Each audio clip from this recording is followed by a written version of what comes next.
What's up, guys? We're back with another episode, and we are here with current student Rhiannon. Rhiannon, thank you for being here today. Rhiannon started KWI in August, is that correct? Yes. And then she has just now finished the program.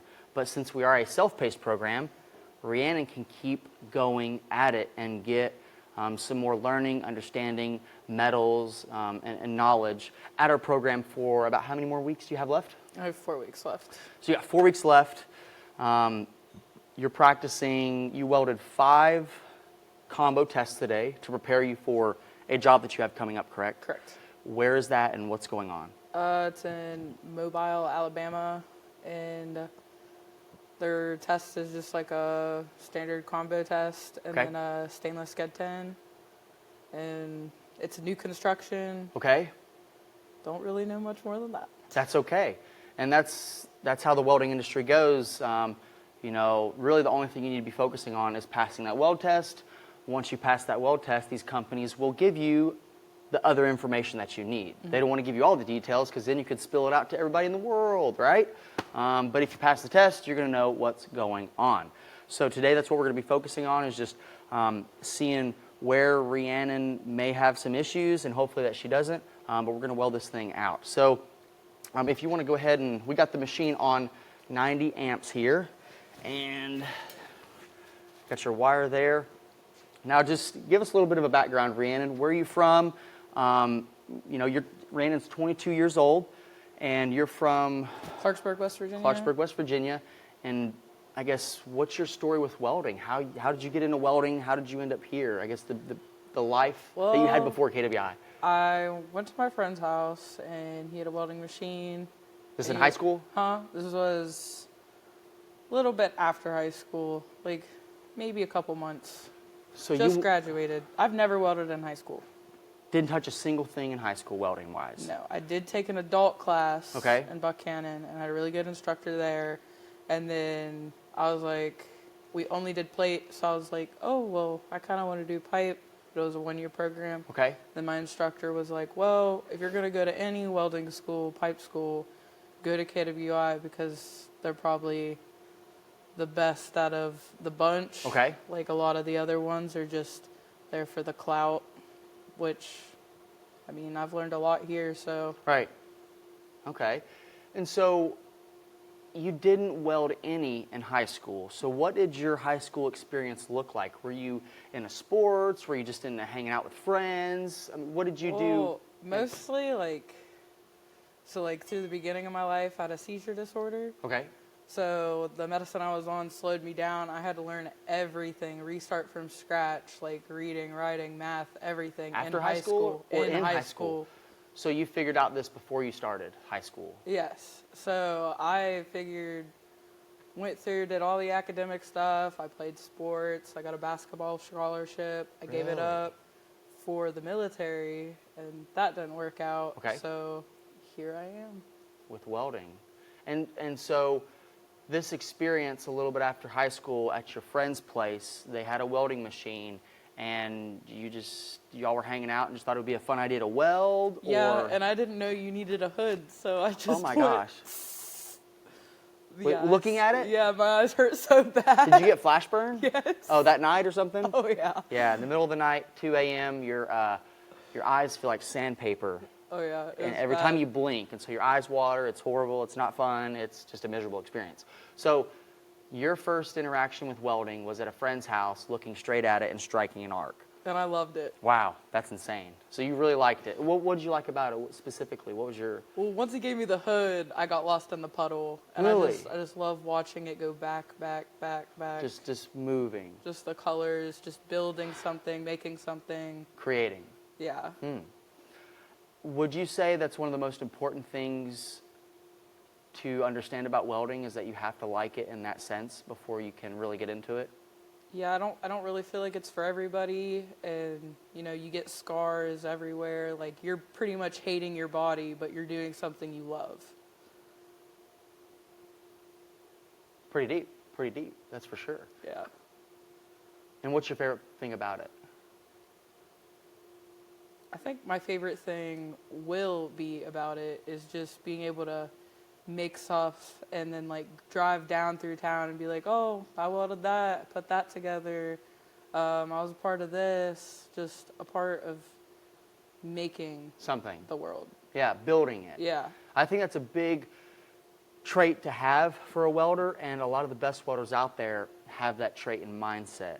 Because if you go into welding and you don't understand why you're there realistically, because realistically as a welder, you're there to weld, to add to the construction and the build of something. And so that falls back on, you really enjoying it, and then once you weld, you can see the begin and end of it, right? Mm-hmm. And it gives you a lot of pride to do that. And so that'll help you continually to weld. And also, it makes good money, right? So it's just like, click, click. You freaking figure out you like welding, and then it makes a lot of money. Bam, go hard in it, and then you do it. And so that landed you here. Yeah. So let's go ahead and start in on this thing. Again, 90 amps on this Lincoln do-it-all machine, and then we got, what, a 1/8" gap, 332 wire. Send it. Now, Rhiannon, you're cool with talking and welding, correct? Yes. Okay. All right, I'll let you have it. Though? And we'll test you. Can we clip this? Oh, clip it? Yeah. Let's get some cutters. Yeah. Let me find those cutters. They're somewhere. They're usually right there. Got it. You found some? Oh, there they are. Holy smokes. All right. So, yeah, 90 amps.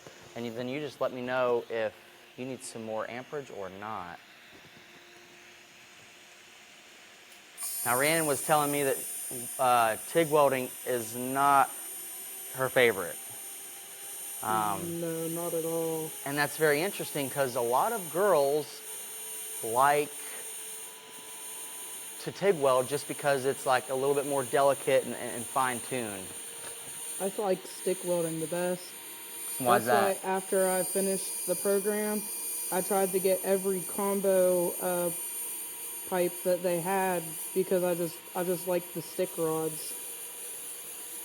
I like the sound, I like the spatter, and I like that you can hear, like when you're doing a 60-10 open root, I like that you can hear like if it's going in or if it's not. Right. So you like the physical and audible confirmation that something's happening. Yeah. Even if there's sparks attached to that. Even if there's sparks that can burn you. Yeah, my mom hates it because my body's like scarred from head to toe, but Scarred I'm for like, life. Mom, I love it. It's like a tattoo. You live with it forever. Live with it forever.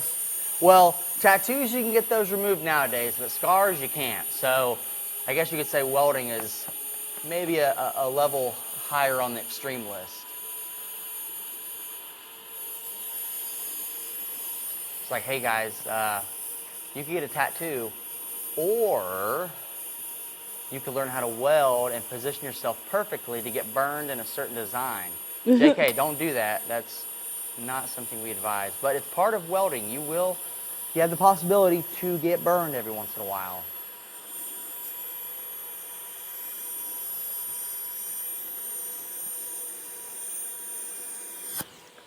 Now, this welding job that you're going to, and you got 4 weeks left to KWI. You're going to graduate and head to this weld test. What is that job paying? It's paying $32 an hour and $120 per diem. And per diem is, again, tax-free money. Hold on, let me do that. And again, per diem is tax-free money that you live on, okay? So you're going to be making $32 an hour, $120 a day per diem. And what are the hours on this job? How long is it, and what's the structure per week? I think there's 3 months left, and then that ship is going to be going to Tennessee for like another 6 months or so. Okay. But what they said, like 310s and 310s? 310s, and then the rest are 8s, but you work every day but Saturday. So Monday, skip Saturday, and Sunday. Sunday through Monday. Interesting. And that's new construction. Yeah. Nice, chill pace. not too many hours, so you can kind of launch into the welding industry at a smooth. That's pretty cool. I haven't heard of 310s before. Now, how did you get this job, or how did you get this weld test lined up? Because you still got to pass the weld test, but how did you line that up? Well, one of the other guys that came here, Jensen, he is working there, and he hit me up and he said, hey, this guy that I was rooming with didn't make it. If you want this job, come down and test for it. Really? So a co-student at KWI who already graduated Yes. hit you up about this job. Yes. So that is why it's important to network while you're here at the Kentucky Welding Institute, because there are people from all over the country that you don't know. And if you become friends with them, they just might give you a call while you're still in school if they graduated before you. What a great opportunity. I think we're going to probably room together so this Okay. per diem will go longer. Like, we'll get to keep more. Save the per diem, yeah. Yeah, splitting halfway. Okay. That's cool. So you're going to save money, have a chill schedule, getting into the industry, and you said it's a combo test with a stainless Schedule 10 test, right? Correct. So what were you going to mostly be welding on at this job? Honestly, I have no idea. Okay. So we can assume more than likely there's going to be some TIG, some stick, and then some stainless. Yes. Now, how did you pay for the Kentucky Welding Institute? Out of pocket. Really? I was a server at Longhorn before here. And then my mother helped me too, Okay. which... Right? Thankfully, a lot of mothers out there will support their children in whatever they want to do, and But luckily like, yours I did. couldn't get any like Scholarship financial money. aid or Correct. scholarships. Yep. Because my mother was, I still lived with her in her basement, and she's an RN, so she makes money. I was making pretty good money at Longhorn, and they were like, you make too much, this and this and that. So like, you couldn't get it. Couldn't get it. Well, and there's a decent amount of people out there in the same boat. I was in the same boat as well. I was out of high school for 2 years, and then wasn't able to get scholarship money as well, and I had to take out the full amount as well. So, but again, I didn't take personal loan or anything out. okay, You just work every day, Right. back to back to back. correct, save up. You gotta give up the fun to get what you want on the end. Exactly. Game. Discipline, sacrifice, correct. And so you were able to get KWI paid for. What was your start date? What did that look like? Your first day at KWI? Scared as hell. Hot pass. So scared. What was you scared about? Just like new people. I don't really like people. People make me anxious. Right? But I just didn't know how it was gonna be. Like, everyone's different. Okay. You have to make new friends. I didn't know if I was gonna be any good at pipe welding. Like, I've only done structural and plate and stuff. Okay. So I just wasn't sure. But, the first day, me and this girl moved into the same house. We Okay. became best friends. We go everywhere together. I'll take her to do karaoke and stuff, and we'll just have a good time. And you're on first shift, right? Correct. So do you like first shift, and what's that like for the people out there that don't know what first shift is like at KWI? I like first shift just because I like getting up at 2 in the morning. I like having my 2 pots of coffee. Hold up. Pause right there. So first shift starts at 6 a.m. Yes. What time do you get up? I get up at 2.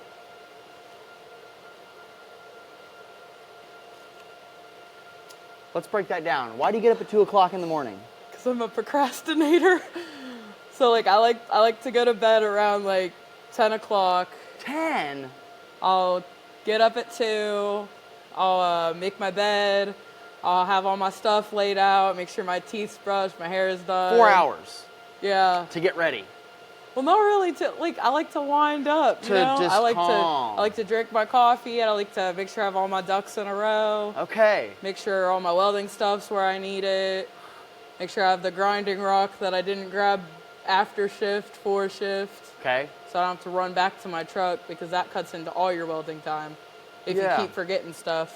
Interesting. So you get up at 2 a.m. With and you go to bed at 10? Yeah. You go to bed at 10, you get up at 2, you got 5 hours of sleep, more than likely. 5 hours is perfect. You don't need any more than that. Well, I guess. When you're young.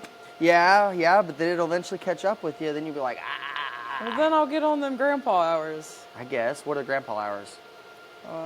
Go to bed real early so you could still wake up early. 7 o'clock. Yeah. Go to bed at 7, get up at 7. You get a full 12 of shut-eye. All right. So we're going to sharpen this tungsten real quick.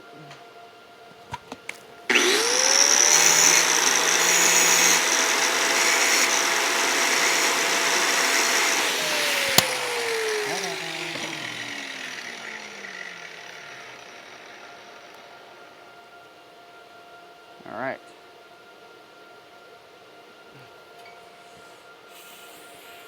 So your first part of the day starts at 2 a.m. and then you get to KWI at 6. What does the normal day at KWI look like for you? And I know that every day is so different because there's different tasks and things like that, but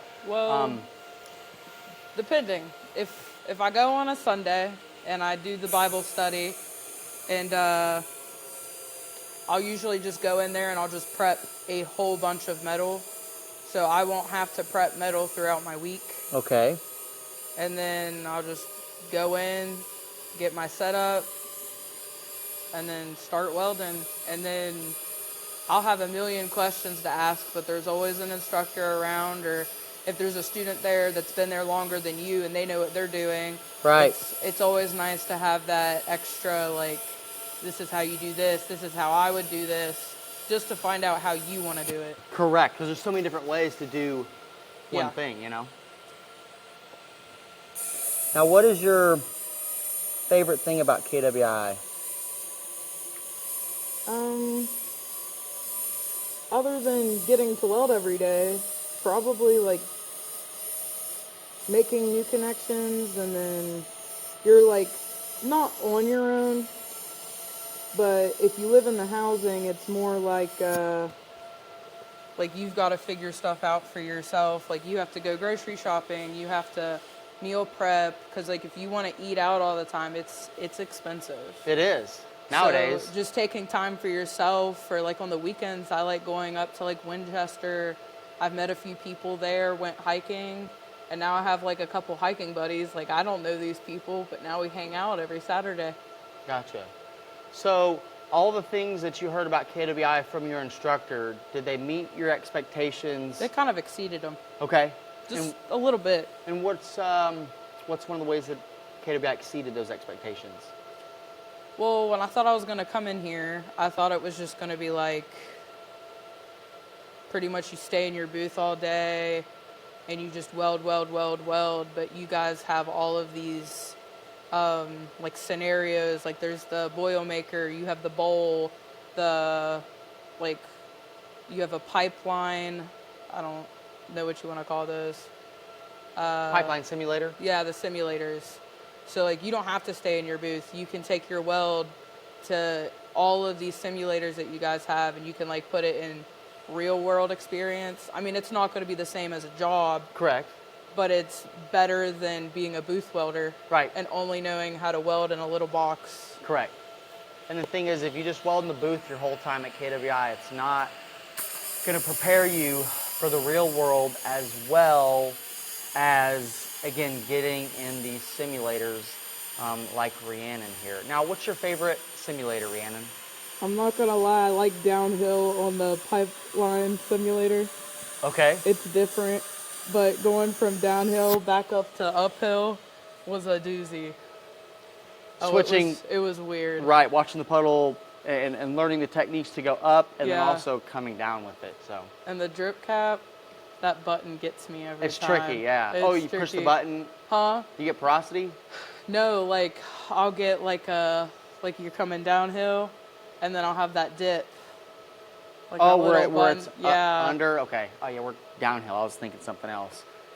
Because the you're talking about drip cap downhill? Mm-hmm. Like the puddle cap downhill? Yeah. Gotcha. Because whenever you're doing that, maybe you don't stay there long enough and it kind of underfills. Yeah. And then, yeah, I get what you're saying. I'm not a hardcore downhill person, but I've done a branch and a bell hole test. And so, anyways, I didn't pass there's it. a lot to it. There was a piece of slag in my nick brake. Okay. So, with that failure, did that set you back, or was that something that you used to propel you farther? No, I mean, it motivates you because I don't want to just be a welder. I want to be the welder. I want to be the one where they call out and they'll be like, hey, I need you to come set this up. Hey, I need you to weld this. Hey, do you know how to do this? Like, I Right. want to answer the questions, not be asking them. That's a good take. So, yeah, that's pretty cool. So you want to be the welder, not a welder. Yeah. And that's, for those watching, that's a very big thing to say, and also it's super important because on a job site, there's plenty of welders. Mm-hmm. There's plenty of welders. There's tons of them on a job site, but there's not that many the welder. You know what I mean? Yeah. And what that means is, the person who can always make the hard welds, always help out, always be a team player, and is always on point with what they're doing and the job scope, and helping out the foreman and your team and things like that. My only thing is like, I want to specialize in something, but I just want to try everything. So Right. It's so hard because there's so many different techniques. Like, I didn't realize how many, like, TIG welds there are. Like, you have your Inconel, you have your chrome. The different metals. Like, everything. Right. I was like, what? Well, there's thousands of different metals out there. I know, and I don't know if I'm going to get to weld them all before I Well, croak. well, I don't think anybody will, honestly, because they can create new metals every day. If they just, if you mix like 5 or 6 different types of metals to get a certain pipe, that's what they're doing. That's how different pipes are created, is they have a reason for it to be created. Like, say there's a facility and they have a certain product that's going through the pipe, and that certain product is extremely unique to anything out there in the world, and they have to do a bunch of testing to see what type of metal will hold up to this unique product. And the product can be air, or it can be, a solid or a gas. But the type of metal that they use on the pipes has to accommodate whatever product's running through that line. Yeah. So then they just create the type of metal that holds up the best for whatever product is rolling through the line. So as a welder, you make way more money by being able to weld more than one type of metal. Mm-hmm. So, and that's where KWI comes into play. We don't just teach you how to weld carbon and stainless, we teach you how to weld many different types of metals, and you have access to those metals. But I definitely think it helps having a little bit of experience coming into this school. Okay. Just because it isn't your own pace, but if you've never welded, like, there's some people that come in this school that get kicked out because they're slow learners. Yeah. And you have a good bit of time. Like, if you come in and you stay the extra hours that aren't required of you, you'll get it done. Sure. But not everybody does that, so it is very fast-paced, rather your own pace. Correct. And how do you not, because there's a lot of people at KWI, not a lot, but there's individuals at KWI that could possibly not be as motivated or driven as you are. So how do you stay on course and motivated with the program and your end goal? And we'll get to your end goals here in a second, but how do you stay motivated at KWI? Because a lot of people that are watching don't know this yet, but there will be failures at KWI. Oh, yeah. You will fail a lot, and that's part of the cyclical program is failure. Each failure builds upon one another. So how do you stay motivated through your failures? Well, definitely, like, when I fail at something, I get in my head, that's why I fail. Like, I'll be like, the first cap that I ran on pipe, I was like, oh, I can't get that turn angle. And like my cap just looked like straight trash. Yeah. And then one of the instructors came up and was like, you can do better. Like, get out of your head. So just being able to like switch your mindset up, go take a drink of water, come back, weld it, looks like trash, do it again. It's repetition. Like you have to do it over and over. But definitely to keep motivated, don't like overexert yourself. Like take time for yourself when your day is off, or like when you go home, don't go to bed. Like get up, do something, like get stuff off your mind. Right. And then come back the next day willing to fight the battle and be better. So break up the monotony that you create in your own head. Mm-hmm. Okay, all right, so that's good advice. I mean, because if you just stay at something and you're not making progress, you're actually doing... You're doing damage. You're doing damage, exactly. You're not going to get better. Right. So we just finished up our route and the hot pass here, so we're going to check out what that route looks like. All right. So then if you want to work this light here. Down the bottom. Okay, so again, here's the hot pass. Come over on this side, that looks pretty good. And then what does that route look like? Because again, we got the hot pass in there. Let's see. So Rhiannon's side is pretty flawless. My side's a little bit bumpy, but the sides are burnt in. Our tie-in could be a little better, but it will work. So there's the route, and then we got this cool hot pass here. Go ahead and finish out the rest of it. Right.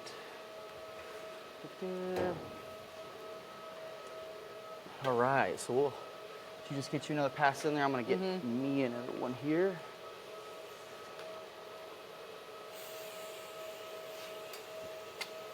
All right. So now we're at 170 amps. Is that going good for you over on your side? Yeah, it's pretty smooth. Actually, I'm gonna get another piece of wire here. I think we might be able to do it here with this. So you have 4 weeks left at KWI. What are you gonna be focusing on in these 4 weeks before this weld test? Probably just practicing the weld test until it's like absolutely perfect. I've got a couple extra certs. I did my chrome, I did my Inconel combo, my Inconel Sked 10. I tried like downhill. I attempted a couple other things. But yeah, probably just to make sure that this weld test goes pretty smooth. Right. Just so be prepared for it. Just so you can pass it and get on that job making money.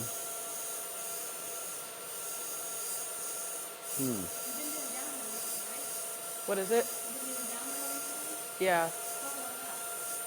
Yeah, I like downhill, but I'm not very good at it, I won't lie. The route's definitely different.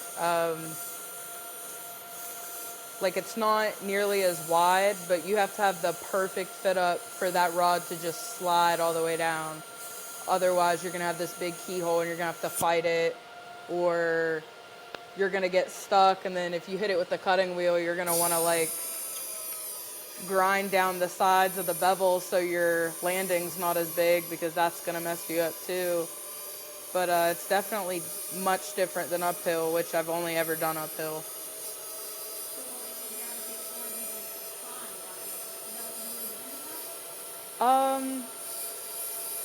I think the only thing that motivated me to do downhill was I want to try everything.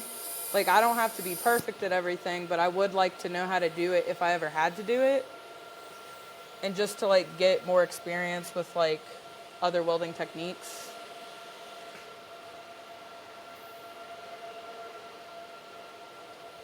Am I feeling it? Yeah, and I don't completely flush it. I just under flush it about a 16th. That way that stick rod can sit there way better. Because if you completely flush it sometimes, that stick rod just wants to fall off of the pipe there sometimes. It depends. I mean, you can mitigate that, but why not mitigate it before we get there, right? Fair enough.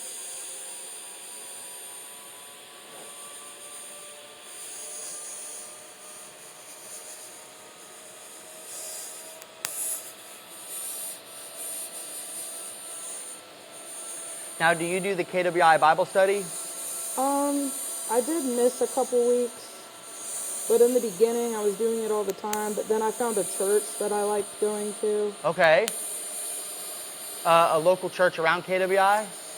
Yeah. It's Okay. just the Flemingsburg Christian Church. Okay, all right.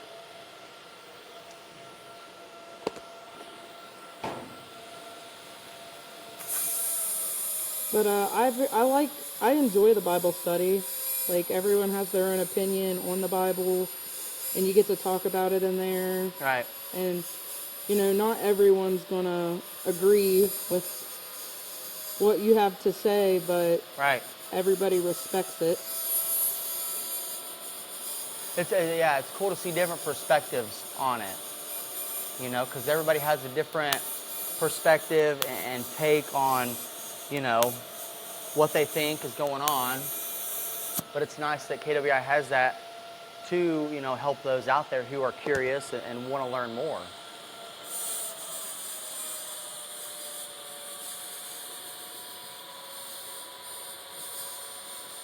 Now you do know you're mangling up your gloves pretty good there. Yeah. But you're learning, so feeding that wire will, again, get a little bit easier as time goes on.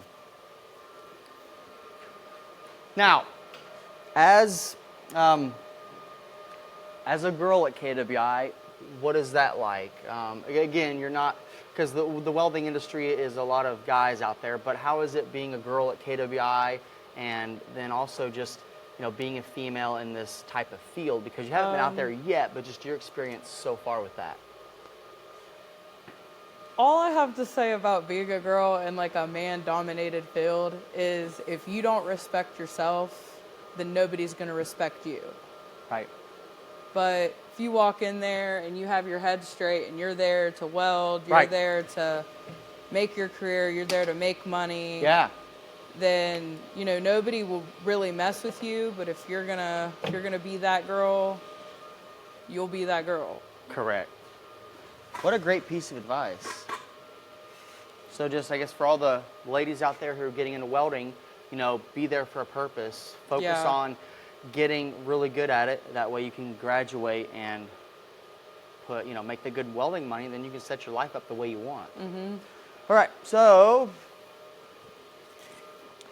we got our 7018s here, 332. We're going to go ahead and cap this thing out. You want to go ahead and put that first bead on the cap. Now, more than likely, we'll be doing 3 for this, right? 3 bead cap, more than likely, you know, maybe. We'll see what happens. Depends on what happens. Depends what happens on that last bead.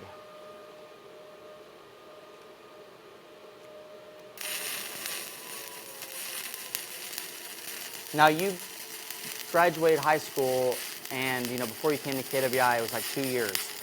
Were Yeah. you saving up money in that time frame, correct, to go to KWI? No, I went to an adult school Okay. at Fred Everly Technical Center. And, you know, I didn't want to waste the money to come here if I didn't, like, Sure. absolutely love it, or maybe I just wasn't good for it. Maybe I wasn't cut out for it. But, you know, I liked it there, so I decided that's what I was going to go with. And so Cool. definitely don't come here just thinking like, oh, I'm going to try it out. Like, you've got to know. You got to know. Because it's like $24,000's a lot of money. Right, it's a good amount of money, and you'll be welding for 8 hours a day, 5 days a week, for 6 months. And again, that's one of the big things is you have to like it. You have to really want to do it, and it has to be something you're into. You can't just do it just because it makes good money, because you'll be miserable. What is this? It's a file. Yep. Grab it. Like, really, you gotta just rip that thing. Yeah, I haven't used my file a single time since I've been here. I won't even lie. Well, I think it would be a good time to start, because a Yeah. lot of companies, if you're using a chip and hammer on pipe, they're going to be like, Yeah, and not I use cool. I use a picking axe. Oh I don't my even gosh. use a chipping hammer. Oh, the East Wing one? The blue one? No. No. What No, kind of picking axe? It's like a wood, like, Wood handle? yeah. From like a Tractor Supply or something, one of those? Got it from my friend who was in the coal mine. So I just kind of, So you're it's using like a tomahawk. you're using a coal miner's freaking pickaxe on pipe, which that's pretty cool. But I don't think a lot of companies would think that's cool. You know what I mean? Probably 'Cause not. They get kind of weird about pickaxes on their when you're welding that pipe. That's for sure. Okay, so I got to make sure I'm comfortable here for this.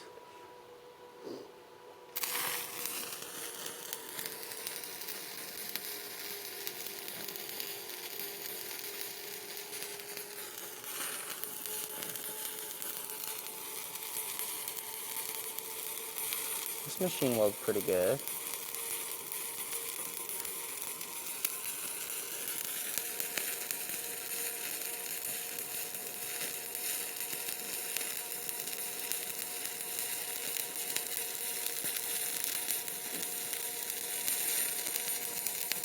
The stinger's so light.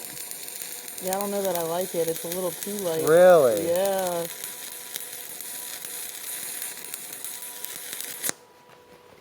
But that's the one thing that I like about stick welding is like MIG and flux core. That it gets heavy after a while. It does. And stick is just that, and you can make a lot of stuff happen with just those two things and a little bit of electricity. For sure. Now, we got one bead on this cap here. It's looking pretty good. Our bottom's not bad at all. And again, you can start maybe farther over on my side, or you can start where you're at if we want to stagger those bottoms. So, looking farther down the road, you know, where do you see yourself? I'm gonna have land in Montana. I'm gonna have my own log cabin house. I want kids. Okay. I want it all. I want the outside yard toys. I want to be able to eventually be a stay-at-home mom. Like, I want to be there for my kids, and I want my kids to have better than I did. Like, Yeah. didn't grow up awful, better than most, but it was always me and my mother, and we roughed it out. And curious, what about Montana? Why the desire to go there? It's cold. Huh? It's cold. So you like the cold weather? I love the cold weather. Wow. Okay, that's a gnarly That's take. the one thing I hate about welding is the heat, Uh-huh. but it's worth it in the end. Gotcha. Right. For the end product. Yeah. Because you like it. You actually like it. Now, so it was just you and your mom? You didn't have no siblings? No. I mean, I have a bunch of, like, half-siblings. Okay.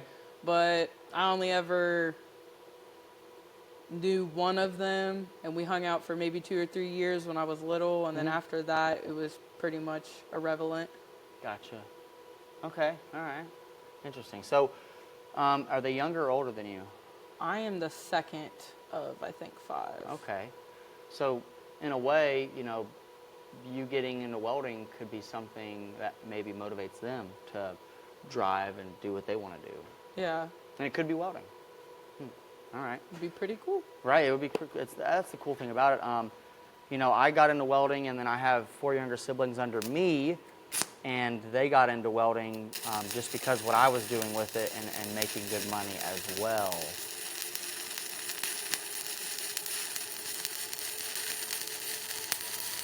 Yeah, I really like Kerrigan. She's super sweet. Oh yeah, she does come to the school time to time. Yeah, she left and I kind of missed her. I won't even lie. Yeah, she is on the road with her husband.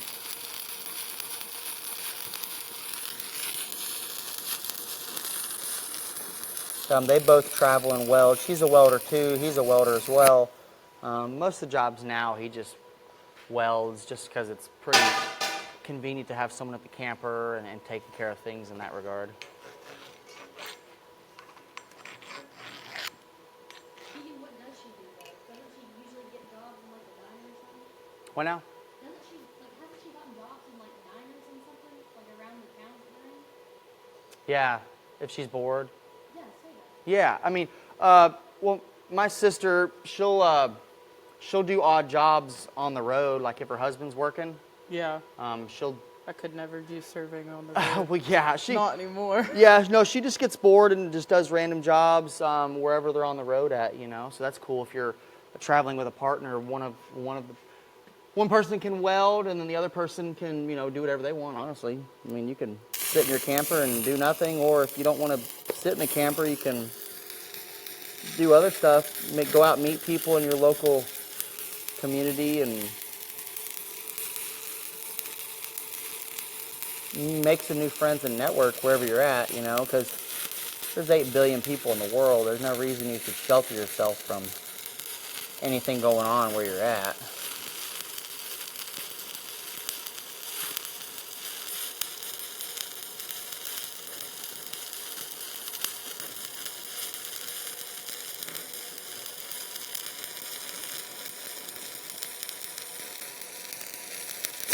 All right. And that. Let's clean this up. Hopefully our bottom looks okay. That one was a little bit wobbly on my side of things. Not bad, not bad. I kind of messed up that bottom a little bit, but that's all right. We'll blend it in with this next pass. No porosity. No Can't ask porosity. for more. Yeah, it could be the machine or the rods or just us doing things right. So, you know, you graduate in 4 weeks, you really like stick welding, you're probably going to try and stick to mostly stick welding jobs. And your goal is to, again, buy land in Montana and build out that way. Yeah, but job-wise, I really want to work on a rig in the middle of the ocean. Yeah. Just to experience It's it. a cool experience. But, like, I don't know how to get there right now. Well, one of those things is, again, starting out, it's not the best way to go. Yeah. Get some good experience. That way you're not out in the middle of the ocean I don't know what and you're don't know doing. what to do. Yeah, you know, because they flew you out there on a helicopter and put a lot of money back into you so that you could get T. Hewitt training, underwater training, a whole bunch of offshore training, because there's a lot that can go wrong on an oil rig in the middle of the water. But that's one of those things where the companies, they pay for that and set you up once you pass those weld tests. A lot of offshore companies are going to have you take, like, again, carbon, stainless, definitely copper nickel, some super duplex. It just depends on what the rig has on it for, like, material and piping. So, you know, each of those rigs are going to be different. But I would say the best way to get on an offshore oil rig, welding, is just, the best way is going to be networking, that's for sure. Networking and meeting people.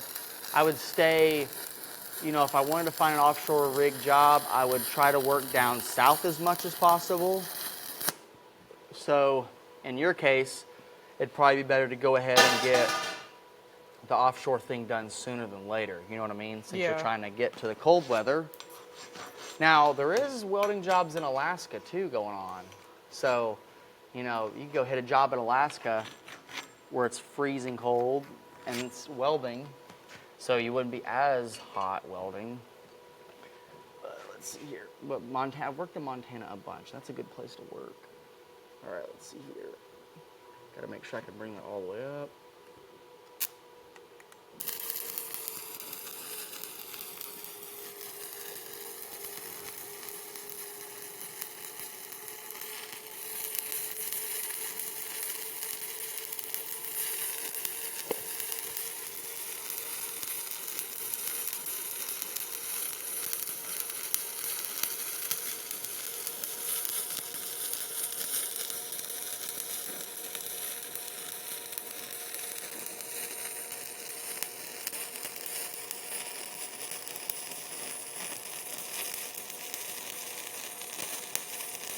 Sweet. See how that is.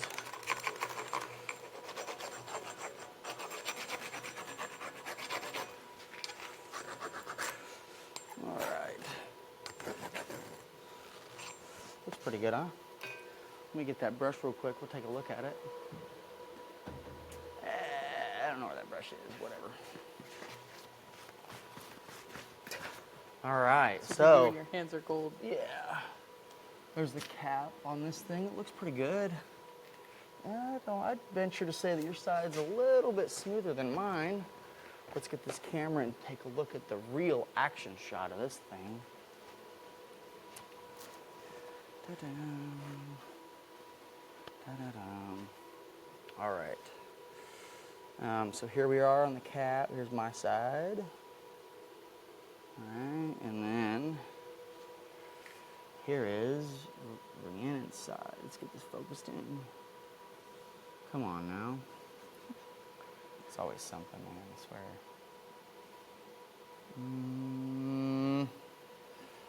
There we go. All right, here's Rhiannon's side.